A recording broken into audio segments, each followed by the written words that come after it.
Namasté. Alors j'ai voulu faire cette vidéo, c'est une grande première pour moi, tout simplement pour vous expliquer ce qu'est la Kanda Yoga. Les vidéos que j'ai mis sur YouTube, donc pas mal de pratiques, de cours que vous pouvez faire à la maison, étaient a priori à la destination des élèves qui me suivent déjà dans les studios à Lyon, donc qui connaissent déjà la Kanda Yoga. Mais je me suis dit qu'il était peut-être temps que voilà, je fasse une vidéo où j'explique cette approche pour que ceux qui découvrent, qui arrivent ici, puissent savoir un petit peu dans quoi ils se lancent.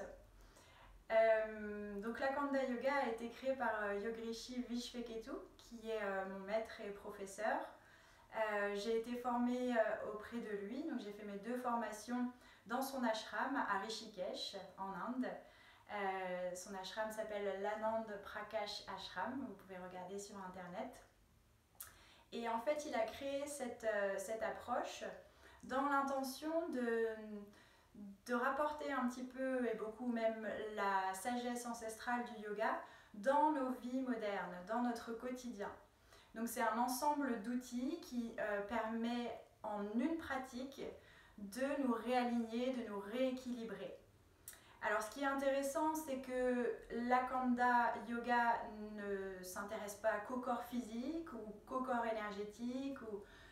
Voilà, il prend vraiment notre être dans sa globalité.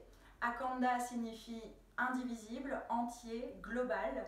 Donc c'est vraiment ici utiliser tous les outils du yoga pour venir réaligner toutes les parties de notre être. Donc je ne sais pas si vous avez entendu parler des 5 koshas, qui sont les 5 enveloppes de notre âme, mais chaque pratique nous permet de travailler sur chacune des enveloppes en une pratique. Donc on a notre corps physique, notre corps énergétique, notre corps mental et émotionnel, notre corps intuitif et notre corps de félicité. Donc ces 5 enveloppes vont être entièrement rééquilibrer, réaligner en une pratique. Voilà, on ne s'intéresse pas que au pranayama ou que au mantra ou que aux postures ou que à la méditation, on vient vraiment faire tout dans une pratique. Donc du coup, chaque séquence est articulée toujours autour des 5 principes fondamentaux de la Kanda Yoga, à savoir le mouvement au travers des asanas qui va venir travailler sur Annamaya Kosha, notre corps physique. Ensuite, on a toujours de la respiration avec les pranayamas qui vont venir travailler sur notre corps énergétique, Pranamaya Kosha. Ensuite, on a le 3e qui est le travail de son ou de vibration au travers des mantras notamment, ou du Brahmari, ou toutes sortes de sons qui vont créer des vibrations pour travailler sur notre corps mental et émotionnel, Manomaya Kosha. On a ensuite la méditation qui vient directement travailler sur Vijnana Kosha qui est notre corps intuitif. Et pour finir, nous avons la philosophie et donc la sagesse ancestrale du yoga qui est souvent le thème, l'intention de la pratique qui vient travailler sur notre connexion au grand tout, sur notre corps de félicité, Anandamaya Kosha. Donc ça, c'est les 5 principes fondamentaux de la pratique que vous retrouverez toujours dans chacun des cours. Ensuite, on travaille sur les 5 principes énergétiques également.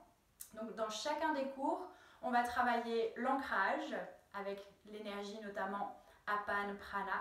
On va travailler l'élévation avec Pran Prana. On va travailler le centrage avec Saman Prana.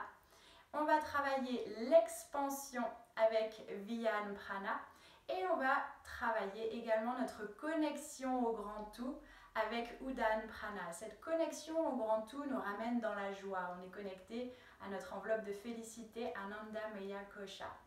Donc c'est un tout. On ne peut pas uniquement s'ancrer, on ne peut pas uniquement s'élever, on ne peut pas uniquement se déployer et on ne peut pas se connecter au grand tout comme ça. C'est vraiment un ensemble et chaque pratique permet de travailler cet ensemble énergétique.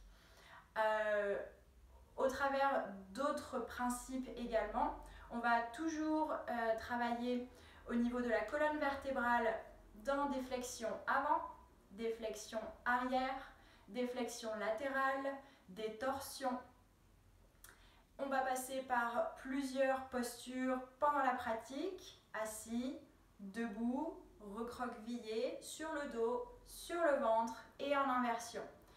Donc ça aussi, ça forme un tout. On ne va pas uniquement faire que des torsions ou que des flexions avant. Ça sera toujours un rééquilibrage énergétique grâce à toutes ces directions de la colonne vertébrale qu'on va prendre pendant la pratique. Et pour finir aussi, toutes les pratiques permettent de rééquilibrer notre énergie lunaire et solaire. C'est très important parce qu'on a ces deux forces en nous et il est important de les rééquilibrer. On ne peut pas uniquement travailler sur l'énergie solaire, la capacité à agir, le côté yang. Il est important de ressortir de la pratique en ayant aussi connecté et renforcé et rééquilibré notre énergie lunaire, notre capacité à accueillir, à abandonner, à lâcher prise. C'est notre part féminine, notre part yin. Donc ça va se voir dans la pratique au travers de postures qui demandent des efforts, des postures yang du coup, pour cultiver l'énergie solaire, et des postures d'abandon, de lâcher prise un peu plus près du sol pour cultiver et rééquilibrer l'énergie yin. Donc voilà, c'est un grand tout qui se passe en une seule pratique. Vous avez toujours l'ensemble de votre être qui est réaligné, rééquilibré, et tout simplement tout cet ensemble global, indivisible, vous amène vers la joie. Parce que la joie, c'est quelque chose de très important dans la Kanda Yoga. Se reconnecter à son enfant intérieur, se connecter à la joie, se connecter à l'amour, savoir écouter son corps, ne pas forcer, prendre un jour après l'autre, adapter sa pratique. Tout ça aussi, ça fait partie de l'approche d'Akanda Yoga. Et c'est pour ça que j'ai mis mon t-shirt So many benefits, parce que c'est une phrase que Yogi Rishi, mon maître Guruji, dit toujours quand il explique les bienfaits d'une posture. Il y en a tellement de bienfaits dans chaque posture, tellement de bienfaits dans chaque pratique, qu'il y a so many benefits, tellement de bienfaits, c'est infini. Voilà, j'espère que j'ai été claire, que vous avez un petit peu toutes les informations. J'ai été coupée dans ma vidéo, mon téléphone a sonné, mais j'ai tellement réussi à faire mon one shot, à tout vous expliquer que j'avais pas envie de recommencer. Donc voilà, juste pour résumer, vous avez compris, la Kanda Yoga, c'est une approche globale, entière, indivisible, qui connecte à la joie, qui réaligne l'ensemble de votre être, de tous vos systèmes. Et tout ce que je peux vous dire peut-être, c'est de découvrir au travers des pratiques que je propose, des vidéos qui sont sur YouTube, sur ma chaîne donc Mokshi Yoga. Et puis si vous avez des questions, n'hésitez pas à m'écrire, j'y répondrai avec plaisir. Si vous avez besoin d'autres informations, je pourrais faire d'autres vidéos puisqu'apparemment je suis devenue une youtubeuse. Voilà. Merci beaucoup et puis j'espère que voilà, ça aurait été utile. Namasté.